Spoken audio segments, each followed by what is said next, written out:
আসলাম বৈশাখী মেলায়, এসে দেখি একটা বিশাল হাতি। বাবা ডাকছিল হাতির কাছে যাওয়ার জন্য, কিন্তু আমি তো ভয় পাই, এই কারণে বাবা আর হারে নিয়ে হাতির দেখতে গেল।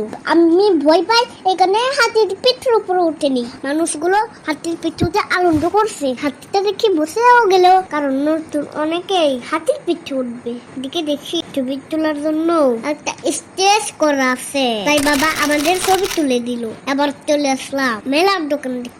বাংলা ঐতিহ্যের সাথে মিলে এমন অনেক কিছু দোকানে দেখতে পেলাম, কিন্তু বেশিরভাগ দোকানে দেখলাম শুধু আন্টিরা বিক্রি করছে, আঙ্কেলরা নাই বললেই চলে। এক পাশে দেখি গান বাজনা চলছে, একটা আপুকে টিরিং বিরিং নাচতে দেখলাম। আবার দেখি অনেক দর্শক।